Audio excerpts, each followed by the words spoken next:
Hey Magic Lantern listeners, there is no opening scene today as this is our annual Halloween special where we cover our entire viewing schedule for October. I can see that Erica is definitely in the spirit. She already has her costume on, keeping it cinematic I see. Sexy Eric von Stroheim is definitely an interesting choice. It was that or Kathleen Turner Overdrive. You should win a prize for the most intriguing use of a monocle, if nothing else. Mm-hmm. Are you ready to get spooky? I sure am.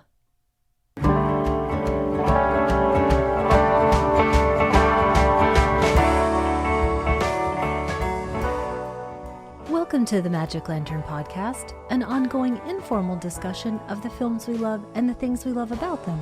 I am Erica Long.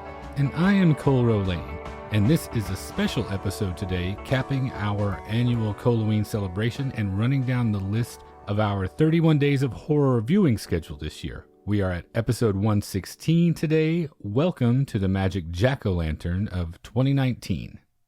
So what was the theme this year? Well, with the exception of our regular episodes and the movie nights that we host, the theme this year was a chronological exploration of some of the most prominent horror films of Hollywood's, mostly, golden age. From the bedrock of the Universal Monster Pantheon all the way to a couple of entries from Poverty Row Studios as the golden age was beginning to fade in the mid-40s. We each chose a dozen or so, and we start with Erica's first selection. What are we kicking off with? I was excited to start this month with something I'd heard about but never seen before, and I don't know about you, but I wasn't sure how I would feel watching it almost 100 years after it came out.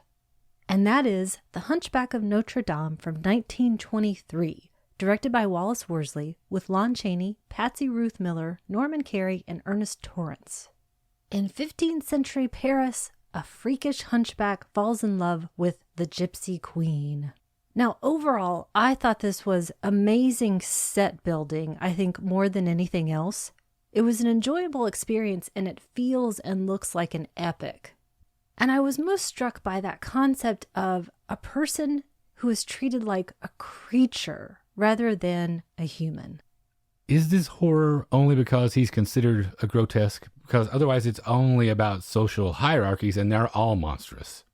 There's never a moment in this where I am not thinking about man's inhumanity to man. And I think this is something that we'll see in our next choice too. I'm not 100% sure of whom they want us to find revulsion in. I think they wanted to have it both ways. And ultimately, I think I don't side with anybody in this particular case. Nobody is particularly lovable. No, definitely not. And you're right. Technically, it has some impressive elements, these extravagant sets, Chaney's nimble physical performance. But this film, for me, is notable mostly because of its historical significance, don't you think? I'm with you. It's too undisciplined for me otherwise, and not in a good way, not in the best way. Well, keeping it in the silent era, my first choice was The Phantom of the Opera from 1925, and that's directed by Rupert Julian, and again starring Lon Chaney, this time with Mary Philbin and Norman Carey. It's based on Gaston Leroux's novel and is about a disfigured phantom who haunts the Paris Opera House, causing murder and mayhem in an attempt to make the woman he loves a star. This was also a first watch for me. It's interesting to me that both of these Chaney choices are built on celebrated novels. So many of these major horror touchstones have the benefit of added gravitas from their literary origins. But these first two in particular are prestige pictures, and a lot seems to have changed from Hunchback to Phantom. Do you chalk this up to technological advances, directorial skills, something else in those intervening years? I think all of those things, and we'll continue to see those leaps forward in just a few years. I think you can also see the Méliès influence in this one. Other things that stand out to me, I like the presentation of the underbelly of the Paris Opera House. It's not too much. It gives you a good idea of the scope without being overwrought. I like how the Phantom makes grand gestures, but Chaney is mostly stately here. Unlike that Harpo Marx extreme of Quasimodo, I prefer this approach, obviously.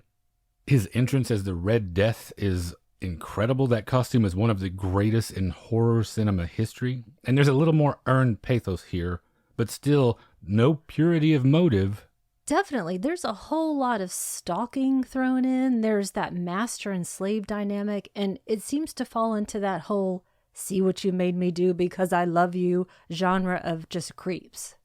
Yeah, the Phantom is still an incel monster who's either menacing innocent women or going up against an angry mob that he probably thinks doesn't understand him. What's your next choice? Now, this one feels almost futuristic, and we're talking about just 7 years, and that is Freaks from 1932, directed by Todd Browning, with Harry and Daisy Earls, Layla Hyams, Olga Baklanova, and Henry Victor. A circus's beautiful trapeze artist agrees to marry the leader of the sideshow performers, but his deformed friends discover she is only marrying him for his money. The carnival barker tells us at the beginning, but for the accident of birth. And definitely, the big people, quote unquote, in this are by and large scumbags.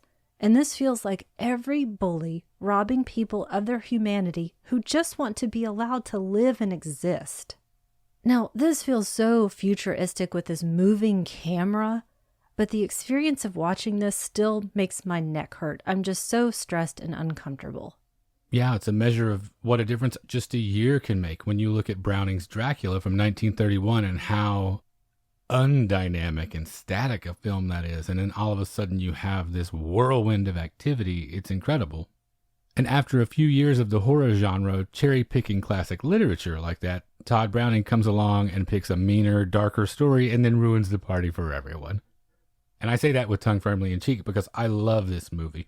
But the controversy this generated brought censors and other hand-wringers sniffing around. Did you ever go to sideshows? Jim Rose even, when it was popular in the 90s? I didn't. When I was very young at the State Fair, I saw an old-school sideshow, and the electrified man is the thing that I remember the most. Now, this has to be considered, or at least close to, the Rosetta Stone of exploitation films. Is it any more exploitive, though, than something like The Wizard of Oz? Because I feel their humanity, every single performer of a different size or ability. Yeah, at least in this case, they have agency, they exact their revenge. And one thing I also note here, a traveling circus seems always like it's a psychosexual madhouse. It does. But back to what you were saying, these, quote, normal, unquote, people are detestable. And this film is just an exercise in being patient until they get theirs. And I really do feel Browning's affection for these characters. When it's just them living their lives with no interference, it's wonderful. They have adventure, they have romance, they enjoy the pleasures of simple conversation and shared meals just like you do. They're simultaneously unique because they have uncommon abilities, and then they're also average because they don't want anything different from their lives than any of us do. And I think Browning is very sympathetic to that. Do you see the ending as them being portrayed as creatures rather than humans? No, absolutely not. And I know when I look at this list, we pick these older films for comfort sometimes, but this is not a comforting film. It does have one of the scariest, most grim finales in Golden Age horror, but I always like this, even though I know we're not supposed to anymore. Well, I love your next choice, any era, any decade. Even the Marlon Brando, Val Kilmer one? Are we talking about? No, just this specific movie. Well, this choice is Island of Lost Souls from 1932, and that's directed by Earl C. Kenton and starring Charles Laughton, Richard Arlen, Layla Hyams, whom we just saw in Freaks, and the first appearance of Bela Lugosi on our list, and then Kathleen Burke as Lota, the Panther Woman. To me, this centers around the genius of Charles Laughton. Absolutely. Well, two things. The genius of Charles Laughton and the genius of the H.G. Wells source novel itself. And this is about an obsessed scientist who is secretly conducting surgical experiments on animals, again, quote unquote, on a remote island. And I feel touchstones again already. This remote island setting gives off a little King Kong vibe in the beginning. And I'm enjoying the way the programming that we've done already is lining up a little bit. We have some interesting mini themes in these pairings of films. In the case of this and Freaks, we have the normal humans getting their just desserts at the hands of a faction that they consider less than human. There's unrelenting cruelty again. But to go back to Charles Laughton, he looks like a creepy doll, like an overgrown little boy. He's a jaunty little figure, don't you think? Oh, it's astounding to watch someone whose every syllable seems to be beyond what every other actor is doing. And his manner is just so lascivious. The way he lounges inappropriately on the furniture, the way the words roll around in his mouth, the way he relishes instilling fear to the point that it's almost a fetish. He's a peeper, too, on top of all of that. Murder boners. Yeah, exactly. It's like Herzog's description of the jungle. The night is filled with wails. Everything seems to be in pain. And this, I think, is the first instance where this pops up, but it keeps popping up. How deeply entrenched in us is this desire to be God, Frankenstein, etc.? And that has echoes all the way up into the modern day. This time, the thing I thought, it occurred to me for the first time during this viewing, as this begins to unravel at the end, how much this reminds me of Jonestown when Senator Ryan showed up. So it's like you say, no matter the year that we watch it, from the year that was made up to today, it resonates still. Stepping out of our golden age chronology for a second, the next thing we have on the list is Ginger Snaps from 2000, directed by John Fawcett and starring Emily Perkins, Catherine Isabel, and Mimi Rogers. It's about two outcast sisters living in the suburbs, one of whom is bitten by and becomes a werewolf. Now, this was the first of our October movie nights, and this was my choice of the three that we did. How did you decide on, and what was the theme for us for this year? I had this idea of movies with women who were neither the victim nor the perpetrator, and that ended up being more difficult than I first thought, to find good titles that not everyone knew or had seen many times. At this point, I'm not sure what first drove that idea. I must have been tired of something. I must have been watching too much of something. And this was a first viewing for Ginger Snaps, and I liked it a lot, especially the actress who plays Ginger and her performance tinged with humanity and realness, even as she's becoming more monstrous. Interesting, because what you were shooting for with that, it made me think of the younger sister, Bridget, and the transformation that she has to go through. It's not as obvious. She's not the monster. It's not so highly symbolic, but it isn't just the typical final girl running from the monster. The werewolf stuff is fun, and it is a brilliant treatment, I think, to tie it to female puberty and the lunar cycle. It seems so obvious that you wonder how it wasn't given this treatment before. You think people are afraid of this subject? I think Ginger puts it really well. She says every girl has to be a slut or a virgin or a tease or a bitch. And they don't fall into those categories. No. And it also has to be at least among the most prominent displays of menstrual blood in any film that's ever been made. When you watch it, you have to think, I have never seen this before. Well, I come back to Bridget, though, because I feel like she is the warrior here, because she has to study this problem, then stand and fight. She just can't run. It's her sister. So even though that obvious physical transformation doesn't happen to her, she's the one that becomes a woman in the end because she has gone through this trauma and prevailed. So my choice fit your theme okay, you think? I think so. I really enjoyed it. I can't say enough about how great Mimi Rogers is. Well, back to our list. What do you have next? We're going back to 1932. And that is Murders in the Rue Morgue, directed by Robert Florey with Bela Lugosi, Leon Ames, Sidney Fox, and Burt Roach. Lugosi is a mad scientist seeking to mingle human blood with that of an ape. Now, it's inspired by the story, really, just like another one in our list, in title more than anything else. Now, even with Carl Freund producing and John Huston even contributing to the script, I wish I liked this more. It does end up being my favorite Lugosi role. Maybe it's that unibrow. Visually, it's great. There's awesome sets, paintings. But I think it comes down to Americans pretending to be Europeans, and it doesn't feel quite believable. Plus, it's a dopey romantic coupling that I just don't enjoy. I want them out. We're going to see quite a bit of that in these formulas as well. We do, and I think the last thing that struck me is that this film comes less than a decade after the Scopes trial, and it deals strikingly with the question of evolution and the intelligence level of primates. Yeah, I thought you might like this one more than you ended up doing, because this carnival setting is cool, and this translating what the ape is saying for the crowd is a bit of sideshow brilliance, I feel like. It's one of my favorite Lugosi performances as well. I know that Dracula is obviously the iconic role, but again, just a year later, in this, he is so much more dynamic and interesting and less stiff. He gets a lot more to do, and this carnival barker element to his character shows off how charismatic he could be. Yeah, the romance can go out the window. If the film could just focus on him, his abominable experiments, and the fog and the gas lamps, then this could be an all-time classic. Because the atmosphere is fantastic. The shadows, the mad scientist equipment, great matte paintings, and the way they are incorporated with the sets, it all makes for excellent horror mise-en-scène.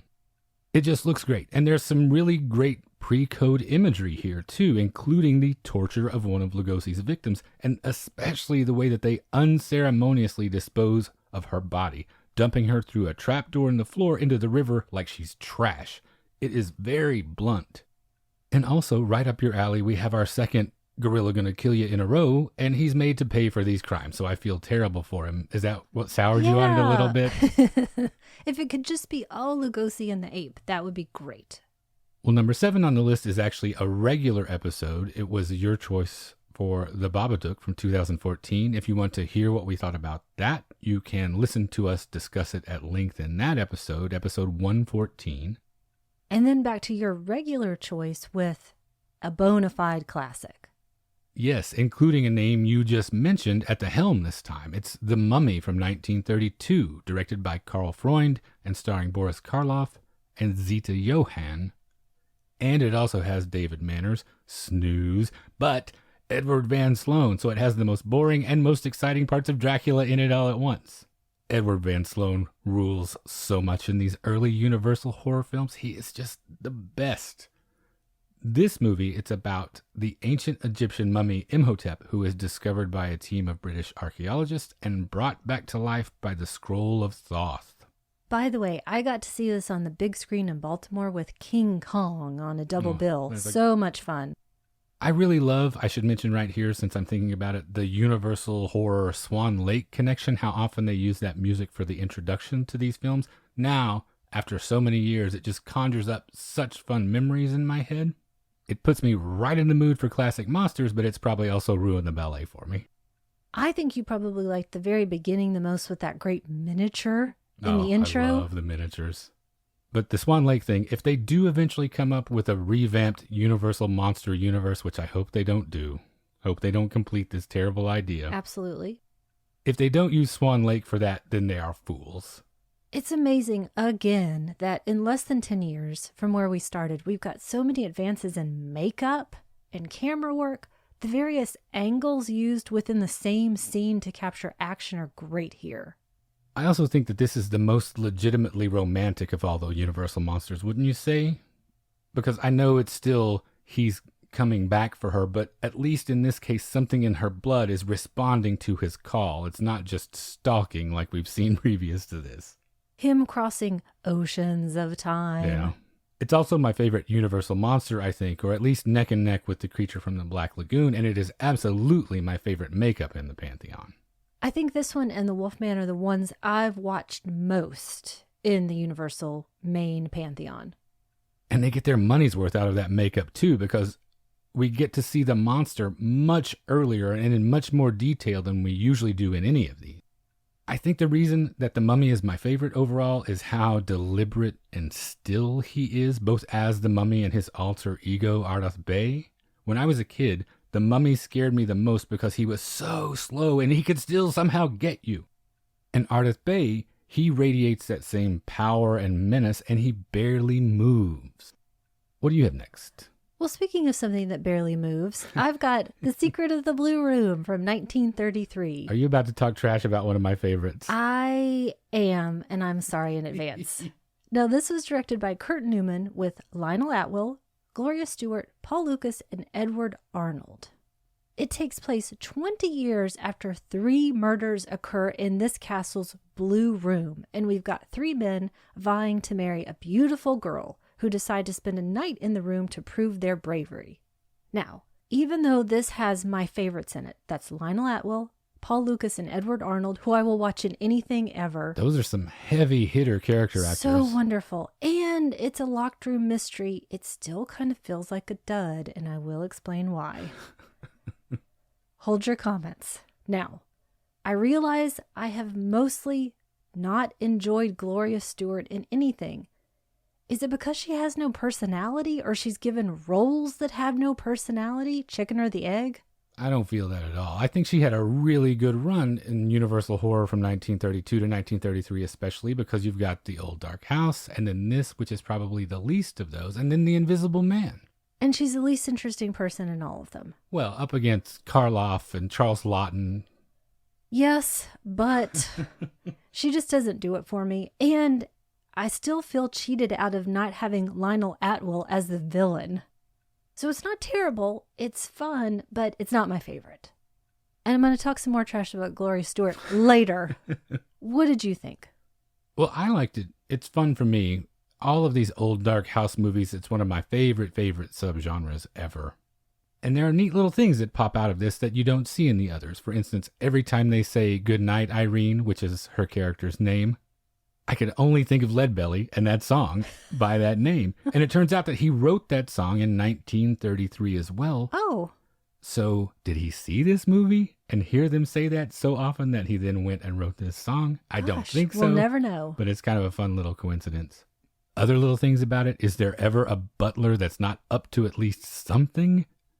And then one thing that I wish is during the second night when Frank is in the blue room playing the piano at 1 o'clock, the appointed hour, that the music would just stop instead of there being a gunshot to indicate that something had happened. I really wanted that to be the thing that sent the chill into your blood.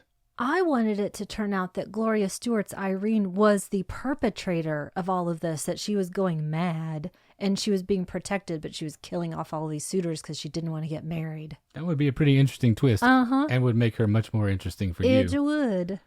But anyway, I watch these old dark house movies on a loop. I love the thunder and the lightning and the secret passageways. And another thing that sticks out about this, can you ever remember having seen Edward Arnold fire a gun in anything, much less at someone? Nothing's coming to mind. I don't remember that very dark scene, and you can't take it with you. He always seems so cheerful and avuncular, or at least if he's an evil businessman, he's not pistol whipping guys or just firing shots off randomly. Lets his henchmen do it.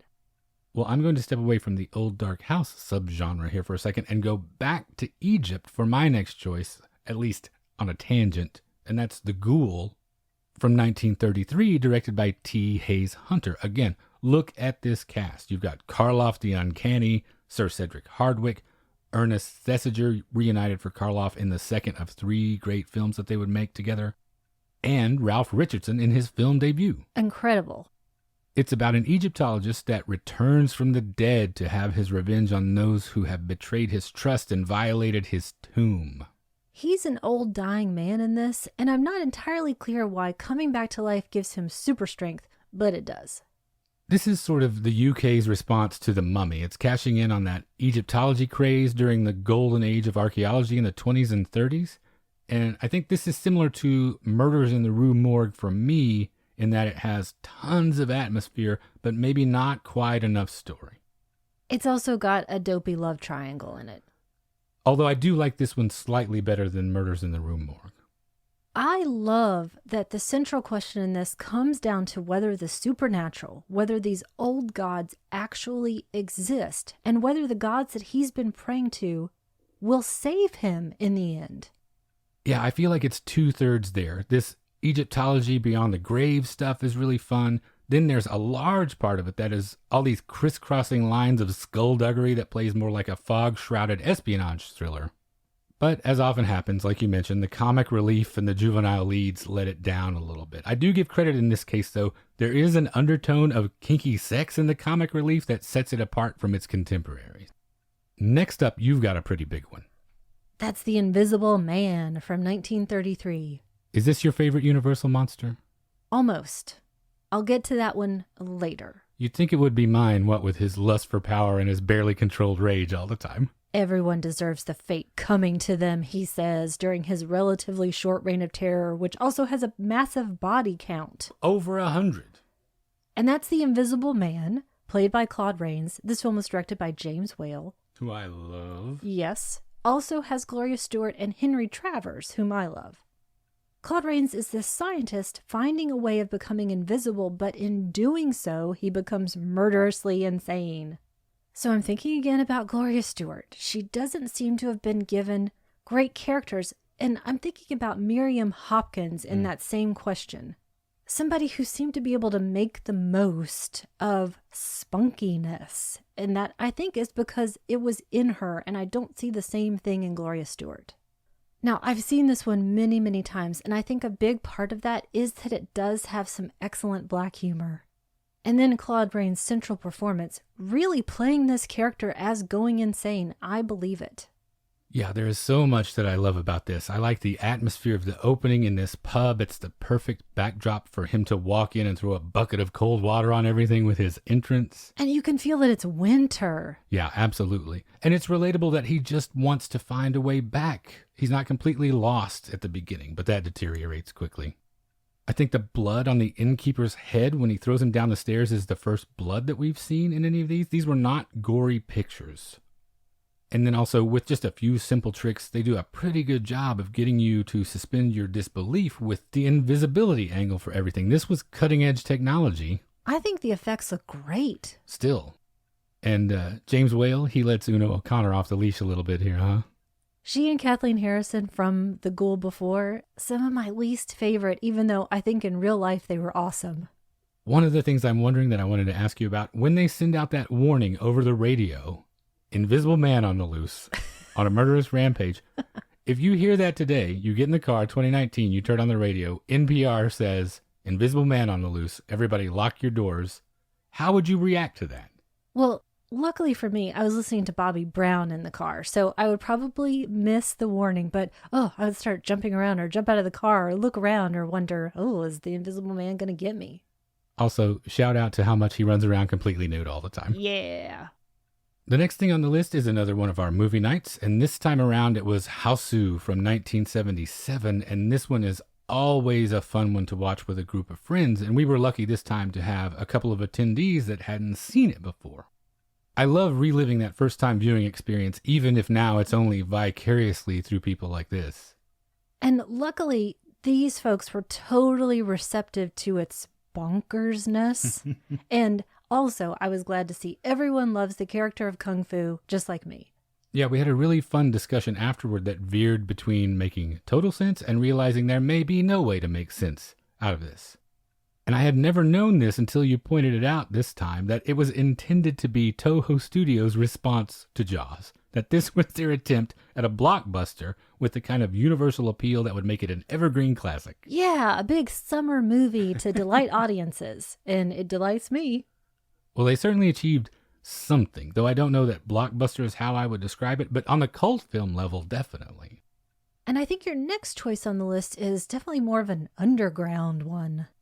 Yeah, it's probably among the least seen of all of the movies on our list this year, and this one is Terror Aboard from 1933, and that's directed by Paul Sloan, starring John Halliday, Charlie Ruggles, Shirley Gray, Neil Hamilton, and Stanley Fields, and it's about a luxury liner that is found adrift on the high seas with everyone on board dead or missing. Now, how many times would you guess that Stanley Fields played a gruff ship's captain? 5 million. He did it 8 times, literally. Believable. And a first mate once. So he was really typecast, but he did such a great job with this kind of role. I love the atmosphere on a budget on this one. At one point, it's so foggy out on the ocean that the interior of the cabin on the bridge is full of fog somehow, too. I think that this has a truly interesting central character, a really languid, urbane sociopath. Not something we see often. Or at least not back then, definitely. And maybe not this well portrayed still. Everything about this is interesting to me. The derelict ship is simply but creepily staged. There's that dangling lifeboat first that gives you a clue that something's wrong, a walk-in freezer that's frosted over, and we quickly find that the ship is littered with corpses and then it's on fire. This is our first instance, I think, of serious blood, and it's appropriate for what has to be one of the first proto-body count movies. We have Charlie Ruggles introduced here. Is this a more tolerable version of comic relief for you than we've seen so far? Just barely. The variety of kills kind of takes away from how disappointing the comic relief is in these instances, because this had to be shocking to audiences in 1933.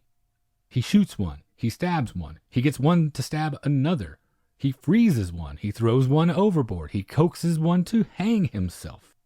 The manipulation angle of this alone sets it apart from any of those horror films of the era. Because how often do you see the villain in a body count movie, then or now, tricking or cajoling the people on his list into murder or suicide? It's definitely interesting both as an artifact and a fun pre-code horror film. Well, get ready for more insane brutality, more urbanity, and more Charlie Ruggles, and that's Murders in the Zoo from 1933, directed by Edward Sutherland. Also with Lionel Atwill again, Gail Patrick, Randolph Scott, and Kathleen Burke back from Island of Lost Souls. A zoologist is pathologically jealous of his beautiful but unfaithful wife and will stop at nothing to keep her, until he straight up throws her to the gators about halfway through. I unabashedly love Lionel Atwill. I wish he was in every single movie. I'm glad we see him several times on this list.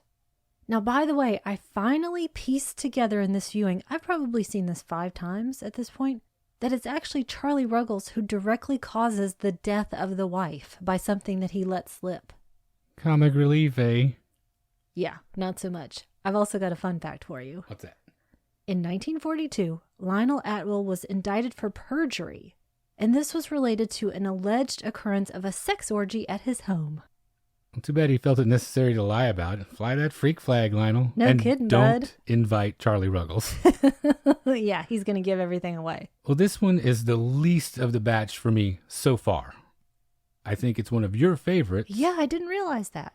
I think my lack of enthusiasm about it is the fact that the first and the last scenes with Lionel Atwill are so intense and interesting that the rest of the film can't keep pace. It's a long slog for me sometimes between that killer beginning and that great finale.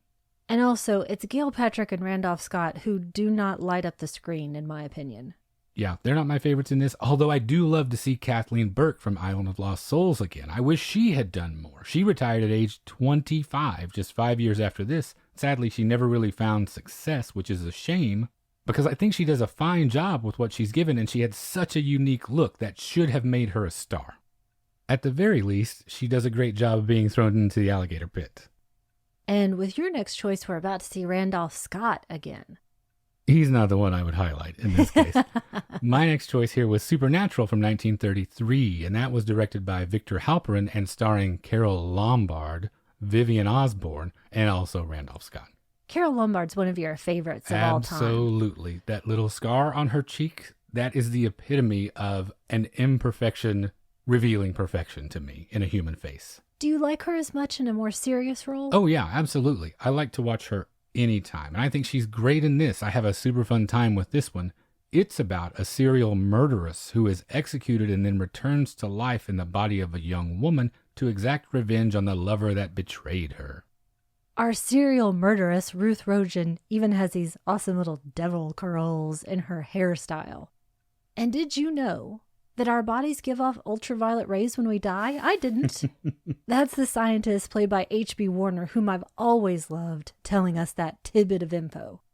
This is the one on the list that was among the first of our new discoveries this year.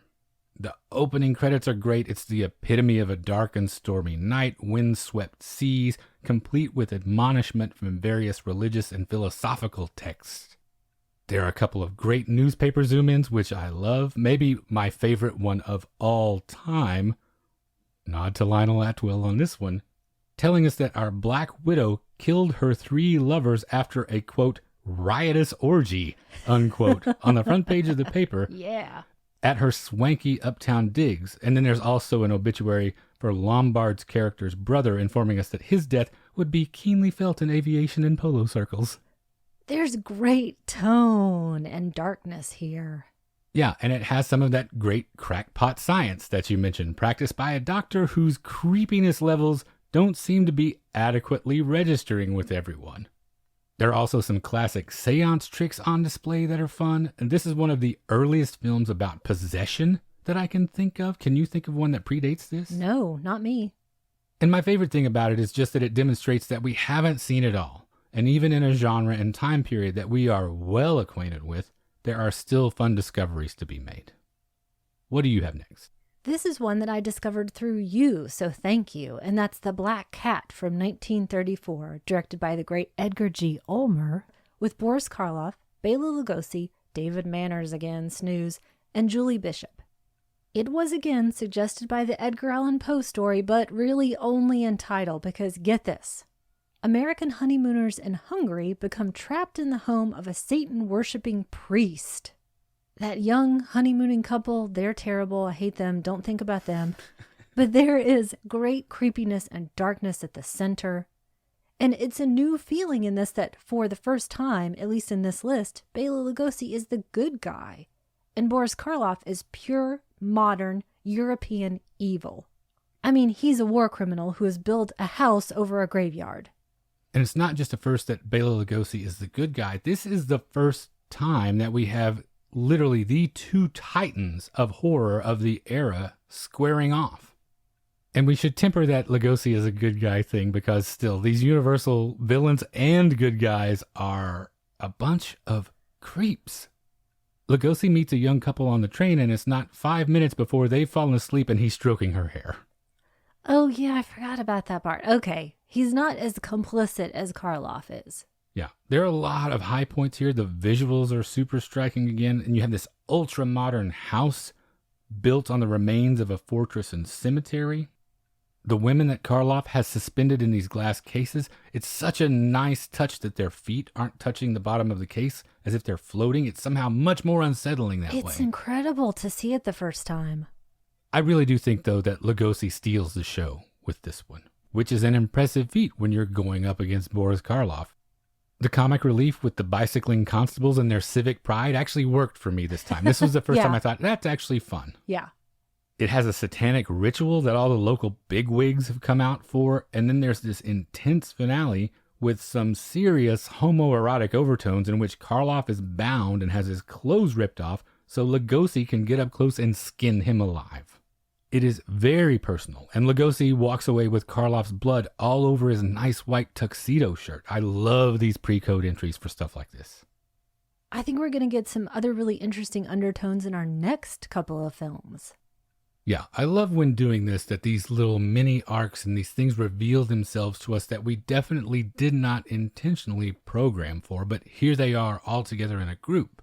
Because my next choice is Werewolf of London from 1935, and that's directed by Stuart Walker and starring Henry Hull, Warner Oland, Valerie Hobson, and one of your favorites, Spring Byington. It's about a botanist who has traveled to Tibet in search of a rare flower and is attacked by a werewolf while collecting the plant. And this is the first major werewolf film. This predates Lon Chaney Jr.'s Wolfman by 6 years.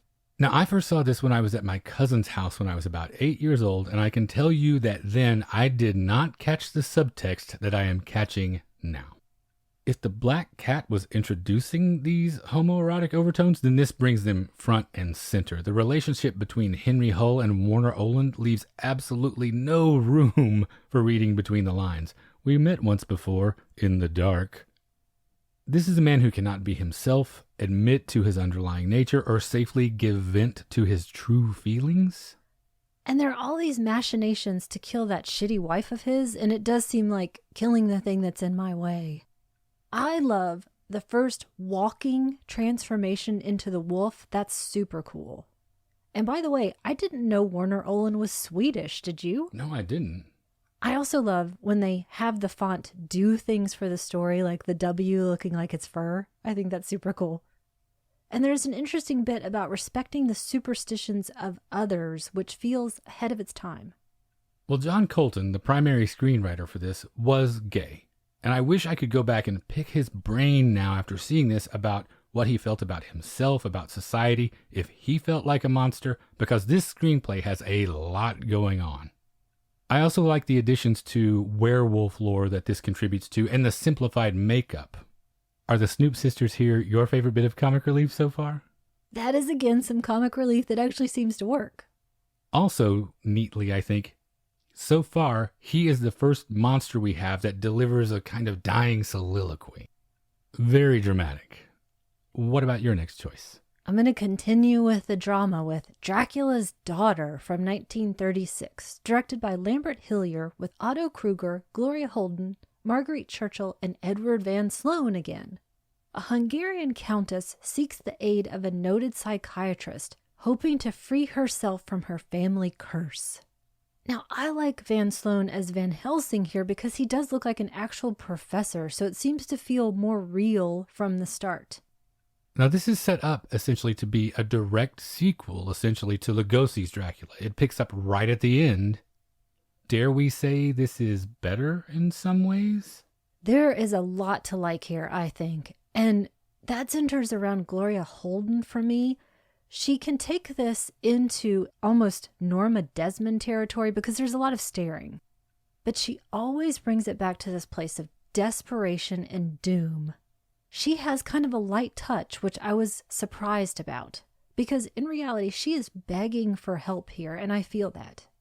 Otto Kruger doesn't do it for me, and it seems like an afterthought that she is asking him to remain with her, because he's so boring when she has the pick of these other people that she can enthrall, and there is an undertone here. Yeah, this is our third film in a row where we have distinctly coded LGBTQ material, with Countess Zaleska luring a young woman to her studio to hypnotize her and destroy her while her camisole straps are down. All to paint her. Yeah, I know that this doesn't have Lugosi's iconic central performance as the vampire, but this movie gets up and moves around a fair amount more, and on a technical level, it's much more accomplished. It has some really nifty and exciting scenes. I especially like when she is performing that ritual to dispose of Dracula's body with her incantations and the fire. Edward Van Sloan is back, like you mentioned, that I love. He is one of my absolute favorites from this time period. For the prime era of Universal horror, Edward Van Sloan and Dwight Frye rate just below Karloff and Lugosi for me, and I mean just barely. I also love Dr. Garth's assistant prank calling him. That was a real highlight for me. She's got moxie. She does. Well, next we have our movie night finale. We only did 3 this year because for the final Saturday of the month we were on the road, we were vacationing. So our big ending here is Cold Prey from 2006, the finale of our Cole-o-ween movie nights. Now, Hausu was our most well-attended, and I think the favorite of this year's bunch, and I have 2 questions with Cold Prey. How do you feel ultimately about achieving your programming goal overall? Did you put that across the way you wanted to? And then why end on this note? Because this is easily the most grim of the bunch. And yet, she's clearly triumphant in the end, even though there is a sequel where she has to triumph yet again, but she does so. I just like so much that she is clearly the most capable person in her group. She takes charge from the very beginning, seems to know what to do in every situation. And not in a Mary Sue kind of way. She doesn't just miraculously have this knowledge. This knowledge and competency seems earned when you watch her work. It does. It seems to come from some experience that she has and just a general capability that I feel is often lacking in other people. I think ultimately this is the kind of person, the kind of character I was looking for when I thought of this series. And you found this through a list, so I'm so glad. And I do recommend part 2. It's kind of like Halloween part 2 in that it takes place immediately after the end of part 1 because she has to double down on her agility and inner strength. Mm-hmm. And in the hospital.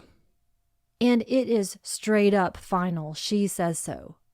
Yeah, just like you, I really like how capable she is. With respect to just that one element, I think I like it even more than the Ripley character in Alien, because in Cold Prey, she never has to have that moment of proving to everyone that even though she's a woman, she can handle it. We don't have to go through that, which I appreciate. It's understood from the first frame that she is in the lead here.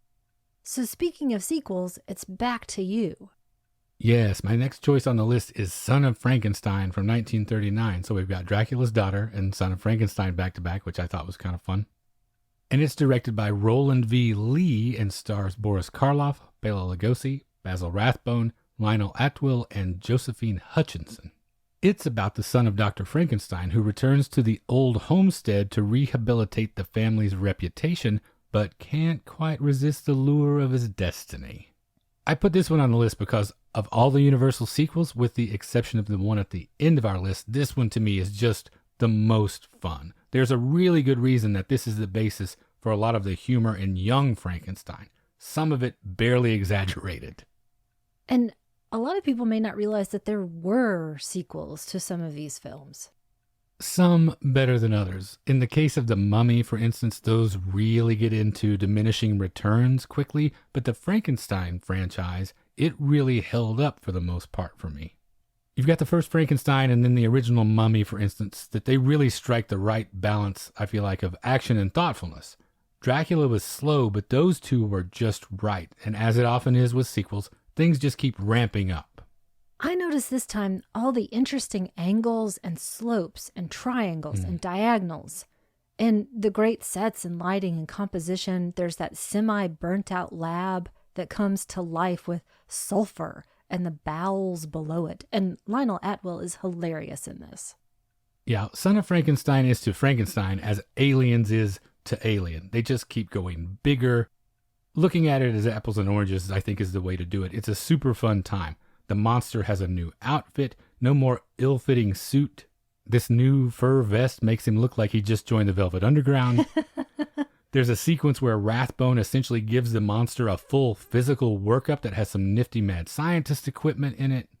I really think of Igor and the monster as Gibson and Woody together. Our dogs rampaging the countryside. And then there's a swashbuckling adventure ending that I feel like presages the finale of Terminator 2, all the way 50 years into the future. It really is state of the art for 1939. And by the way, check out the wiki entries on Josephine Hutchinson and Basil Rathbone. They were connected to the same woman, Ava Le Gallienne, and it is a pretty interesting story. Next, we have our regular episode for Let's Scare Jessica to Death from 1971. If you would like to hear what we thought about that in great detail, you can hear us discuss it at length in episode 115. What do you have next? Now, if there was ever a person born to play a carny, it's Lon Chaney Jr. I think the word palooka was invented for him, and he stars in Man-Made Monster from 1941, directed by George Wagner, also with Lionel Atwill again, Ann Nagel, Samuel S. Hines, and Frank Albertson, the last two being It's a Wonderful Life grads. Lionel Atwill is villaining it up here as the mad scientist who turns a man into an electrically controlled monster to do his bidding. Okay, I was doing some serious Wikipedia deep diving here. Look up Ann Nagel, who was part of an odd triangle of suicides. I'm not going to tell you more about it. But there are also a lot of things to like here. The cool electrical machinery and gadgets. There's an awesome dog who ends up being a great detective. And all of these experiments themselves. So I don't know why dosing a person with electricity makes them into an automaton, but it does. Now, this was made the exact same year as The Wolfman, and I'm thinking about how fine a line it is between becoming a beloved classic and a footnote. The plot to this begins similarly to Unbreakable, but this has no Shyamalan twist at the end. And for as many times as he ends up on our list this year, I'm just not the biggest Lon Chaney Jr. fan. He's really represented in the list, but Yeah. I'm with you. Let's just say Lenny in Of Mice and Men was not a role that was a big stretch for him. And I don't want to speak ill of someone, though, who is so clearly a dog person. And he's not alone in this film. I feel like everyone except Lionel Atwill got their script yesterday. But you're right, there is some nice mad scientist equipment in this one. It would have been so much fun to be the set decorator in so many of these films. And I think one neat element that sets this apart from just the usual scientist playing God themes that we're dealing with here, on Chaney's part, it also plays like an addiction parable as well. Because every time he receives this treatment, it gives him a little boost, but then he eventually goes into a kind of withdrawal and he just needs more and more and more. Otherwise, though, it follows a well-established formula that we see repeatedly in this era. You've got your monster/villain, you've got juvenile leads in a romantic entanglement, and then dubious comic relief. You're about to kick it into the stratosphere of cool set design with our next one. Yeah, this was a big surprise, too. This was The Devil Commands from 1941, and that's directed by Edward Dmytryk and starring Boris Karloff and Anne Revere. It's about a grief-stricken scientist who becomes obsessed with communicating with his recently deceased wife via his experiments using brain waves and a phony medium as a human antenna.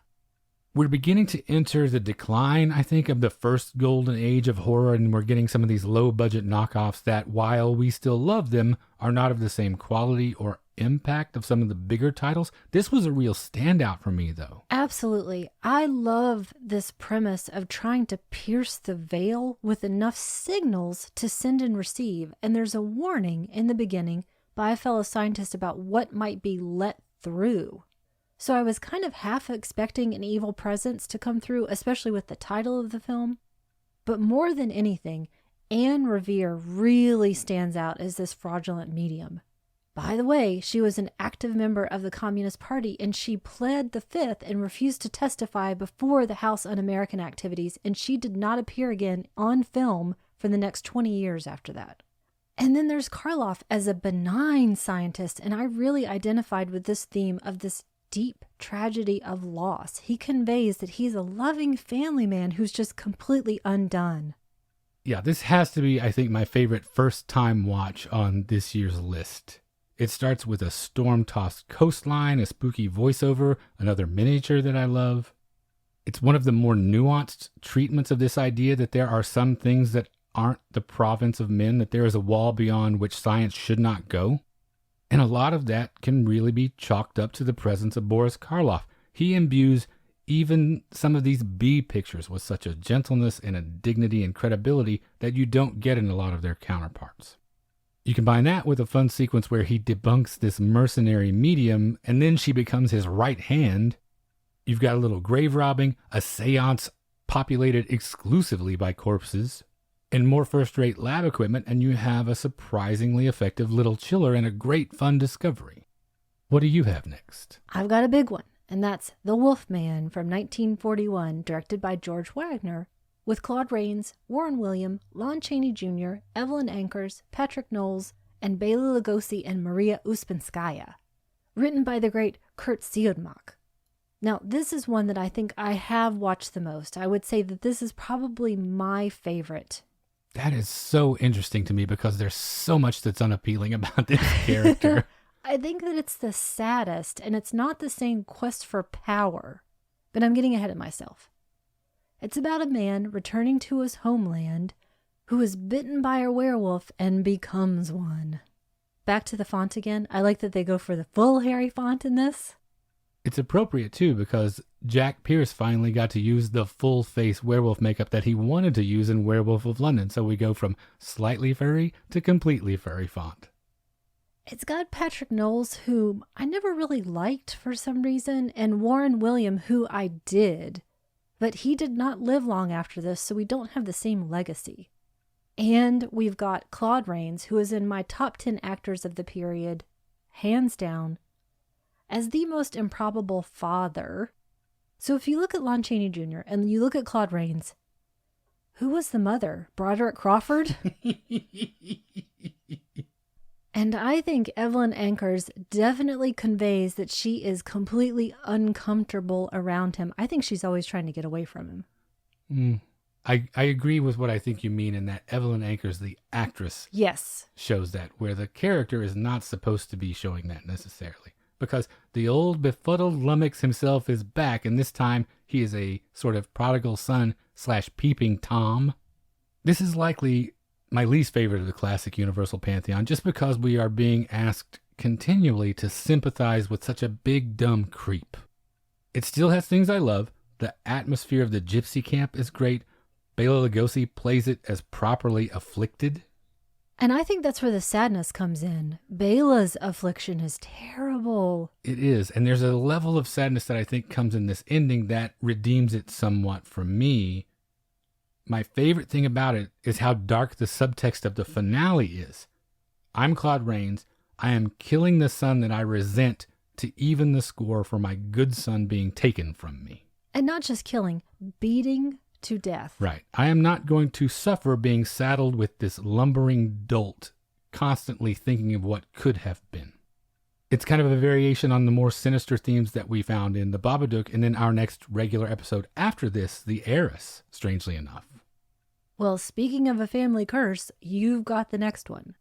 Yes, this is The Undying Monster from 1942, the very next year, directed by Lantern favorite John Brahm and starring James Ellison, Heather Angel, John Howard, and Heather Thatcher.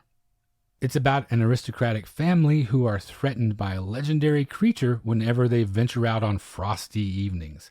This is my favorite werewolf movie from the classic period. And a lot of that is because of John Brahm. He was a master at providing atmosphere on a budget. It has an immense cursed house that comes with its own crypt. It has a great dog. There's even a "on a night just like tonight" bit in the opening. It has a bit of werewolf lore poetry. It doesn't really do anything new for the genre, but I think it does all of the genre things better than anyone else has done. We get to trade out Chaney's sex pest for Heather Angel being an almost proto-action figure. She is fearless. At the first hint of danger, she grabs a pistol, commandeers a carriage, and rushes straight out to meet it. She's awesome. There's also great lantern usage in it. 10 out of 10 for that. There's nothing to be disappointed by in this film. From the beginning, there's that doom that's conveyed without music, but with words. And by the way, this was co-written by a woman, and that was Lily Hayward, and she wrote for more than 70 films and TV shows. The camera is constantly moving, and by the way, that's Lucian Ballard, who also did The Lodger, A Kiss Before Dying, and The Getaway. And there's no romantic ending, which I appreciate, even though it does feel like possibly some of this was cut, because at the end we never really see Helga again. But you found this interesting tidbit, I think, about how people did see more of Heather Thatcher. She had an early career as apparently a very risque dancer, with the most scandalous costume at the time. All right, well, that was my choice there. What do you have next? We're going to have another of my favorites, and that's George Zuko. And that is in The Mad Ghoul from 1943, directed by James Hogan, with David Bruce, Evelyn Ankers, George Zuko, as I mentioned, Robert Armstrong, all the way from King Kong, and Turhan Bey. Zuko is a chemistry professor who experiments with an ancient gas on a medical student, turning this kid into a would-be murdering ghoul. Also, funnily enough, this was co-written by a woman again. This was Brenda Weisberg, and she was an active screenwriter from the 30s through the 50s. She did The Mummy's Ghost, as well as writing for Rusty the Dog. That Mummy's Ghost, that's when we're starting to see the downslope of these things. Not to besmirch her talents, but... It's true. It's the curse of the ghost of the hand of the mummy. It's true. And we had an uncredited Charles McGraw back in The Undying Monster, and he shows up again here. I adore George Zuko, and he is really selling it in this movie. By the way, where are the healing scientists? His protege, on the other hand, I think turns into zombie Barry Nelson, then zombie Seth Green, then zombie Jason Fleming. It's a little funny. But I do like Robert Armstrong playing a canny reporter here, and he has this trick to nab the ghoul, which goes horribly awry for him, which we don't often see. Yeah, this was another pleasant surprise from one of these more low-budget entries. And again, to me, that's all up to the lead. George Zuko is so underrated in terms of his contribution to genre films. He's also in one of our favorite old dark house movies, The Black Raven, which I don't think gets enough attention, that was made the same year as this. It occurred to me this time, seeing Vera West's name in the credits, just how many times in this golden age we see a Gowns by credit. Even these lesser efforts from the 40s are classy affairs compared to what we have these days. We also had our first appearance of an actual magic lantern projector, which obviously makes it near and dear to our hearts. And like you said with the reporter, this one caught my attention because this is the first instance that we have on our list, and one of what are probably just a very few instances of this where the comic relief gets murdered. I don't recall having seen that very often at all, at least prior to the 1980s. It's typically a line they didn't cross in this period. So this one is really a solid B programmer. If they rounded out the bill on a Saturday matinee, you would have a really good time with this as your warm-up. And then you went and chose the next one. Yeah, this one was the dud of the bunch, unfortunately. The only real bum note. Yeah, it's The Lady and the Monster from 1944, and that's directed by George Sherman and starring Vera Ralston, Richard Arlen again from Island of Lost Souls, and then Erich von Stroheim. It's also the first of 3 film adaptations of Kurt Siodmak's novel, Donovan's Brain. There's also, I didn't know if you know this or not, a version with Orson Welles they did of this for your favorite radio show, Suspense. Oh, I've listened to it. It's great. Listen to that. Don't watch this. It's about a scientist who keeps the brain of a dead businessman/criminal alive, and it begins to exert its evil influence on his assistant. This was the first time that I really felt with what we've chosen that we are getting into the diminishing returns. We've seen these ideas done better in numerous ways already, and it's a shame because the novel can be adapted into something interesting. All the other adaptations show that. These pieces just did not come together, even though I was really excited for von Stroheim. And I think we can really pin it on one thing. This short-lived attempt to make Vera Ralston into a star was misguided, to put it diplomatically. She is beyond terrible. And also, I hate to say it, but Erich von Stroheim ain't great either. And then you've got Richard Arlen wandering around, spending the second half of the film looking for his mark so they can essentially shine a flashlight under his chin, which is the effect it seemed they were going for. Well, he had to growl at the same time. I will stick with the radio version. I think that's good advice. But we bounce back for our next one that you chose. We did. I think we got surprised by how much we liked this, and that was Strange Confession from 1945, directed by John Hoffman, with Lon Chaney Jr. again, Brenda Joyce, and J. Carrol Naish. A scientist is working on a cure for influenza, but he is victimized by his unscrupulous boss, and things go terribly awry. This was an Inner Sanctum movie, and I haven't seen any of the other in the set that we have of them. Based on this, though, I would assume you are inspired to. I think so. We've got Lon Chaney Jr. again, this time with a mustache. And we also have, finally, a healing scientist. And he states very clearly he is working for mankind. This one takes part at least a bit around Christmas, and he's getting exploited like Bob Cratchit by his Scrooge boss, the pomaded J. Carrol Naish. But it's so much more than that, because we're getting into almost third man territory with bad drugs, labor exploitation, and a wife who is walking a very fine line of almost betraying herself. I don't really want to tell you where this one goes, even though we do say often that we will give spoilers. But I think you should see this one unfold. Yeah, I like this one a lot more than I thought I might going into it. I like the Inner Sanctum radio show almost as much as Suspense. It's right up there. My top 3 would be Suspense, Lights Out, and then Inner Sanctum right after that. And of the Lon Chaney Jr. appearances on our list, this one is far and away tops for me. It's almost more film noir than horror.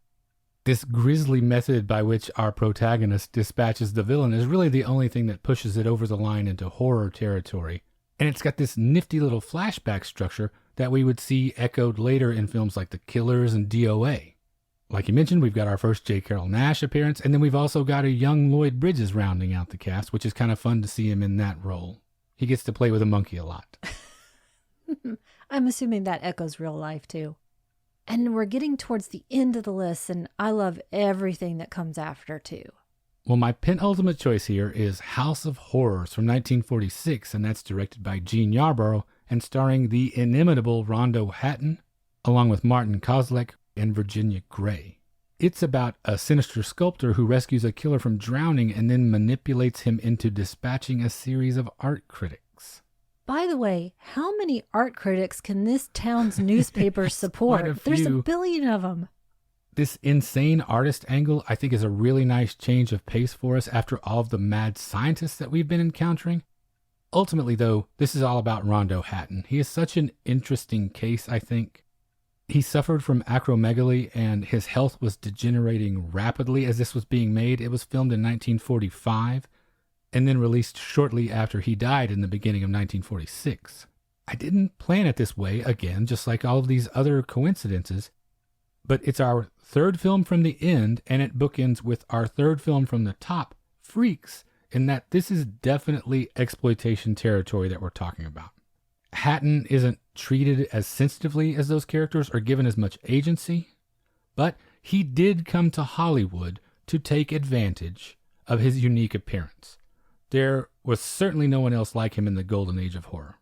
I like that the sculptor, Martin Kozlak, doesn't treat him as a creature. He's really a muse in that sense and a friend. And I like that moment of complicity when he turns from being so consumed by his art to the idea of maybe I can use this person for my own ends, even though he's not pulling the strings in that same sense. And also, by the way, Martin Kozlak was on the Gestapo list of undesirables, and he also reportedly hated Lon Chaney Jr. Well, then I guess I will cut him a little slack in this case. Because you're right. Even though he treats him as a partner almost in this, literally everyone else who encounters Rondo Hatton first screams at his appearance. Just looking at him, he's done nothing, and they go crazy.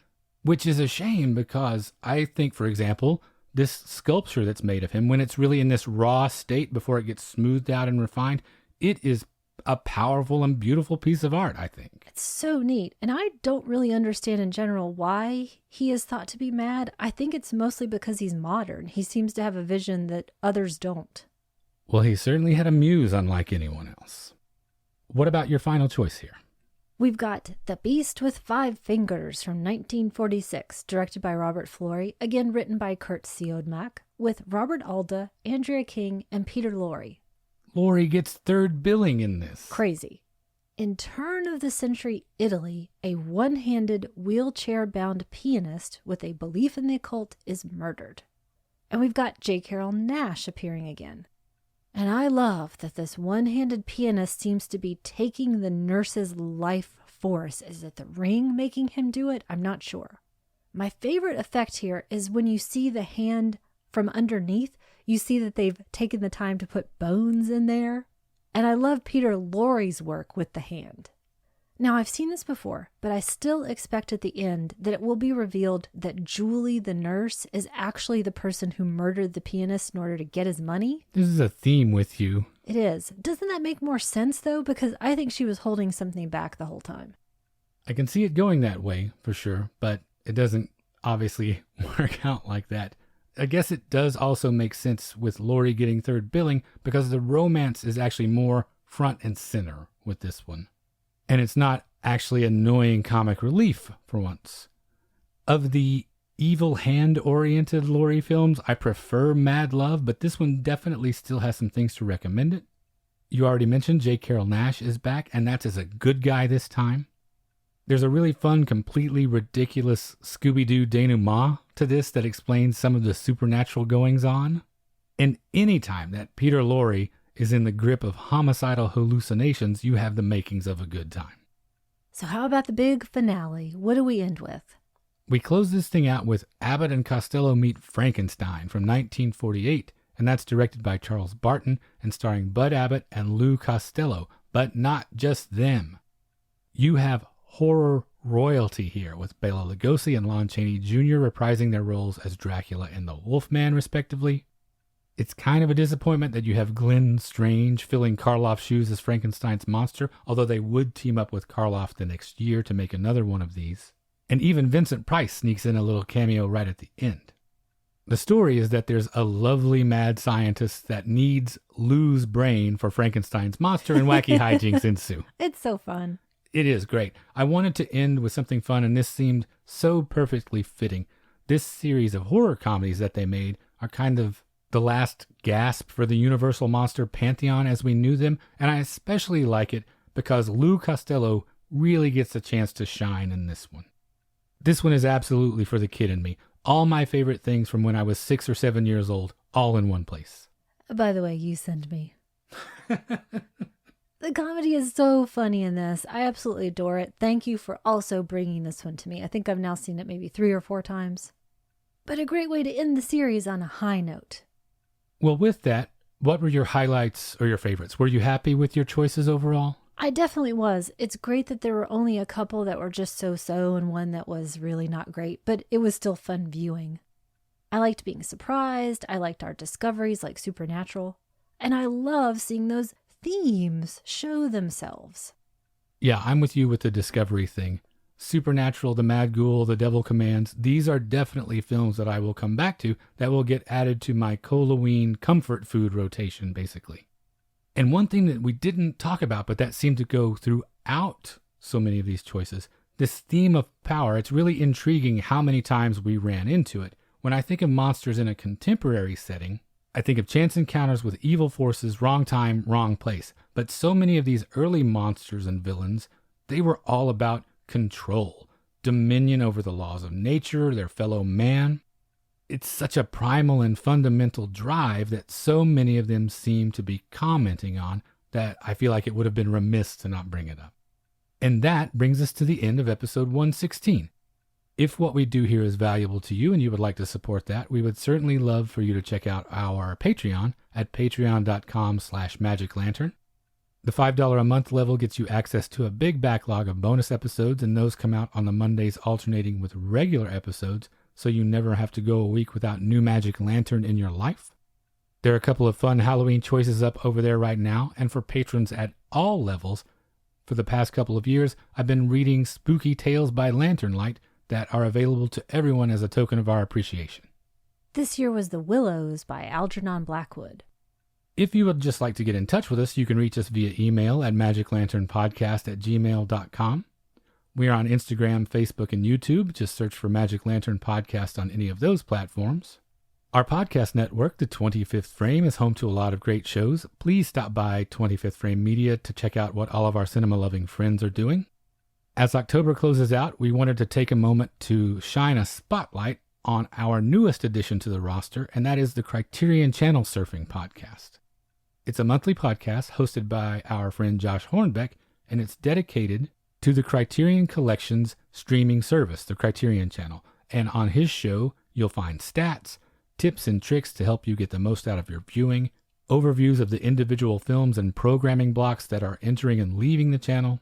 And right now, you can head over there and get your fill of discussion about art house horror while the spooky season is still upon us. It is highly recommended.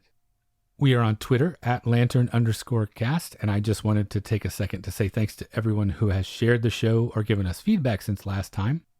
Mike Scharf, Laura Cannon over at the Fatal Films podcast, Drew Tavendale and the Fine Gentleman at Fuds on Film, Tim Lego, James Stobie, Andy Wolverton, Keith Rich, John Laubinger over at Film Baby Film, and Stan Johnston. If you're sharing the show or talking about us, please make sure to tag us so that we can say thanks. We are on Apple Podcasts, Google Play, Stitcher Radio, Spotify, The 25th Frame, just about anywhere you get your podcast you can find us. Thank you to the nice anonymous person that just left us a 5-star rating on iTunes. If you'd like to leave us a rating or review via any of those services, we would certainly appreciate that. And finally, you can find all of our episodes, including supplemental material, at the website magiclanternpodcast.com.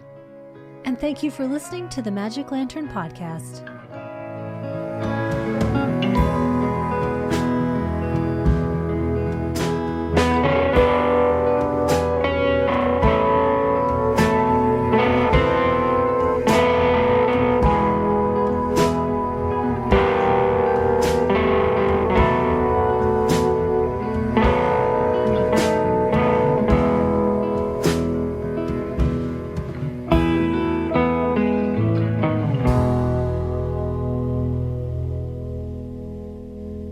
The 25th Frame, a listener-supported network celebrating film and culture worldwide.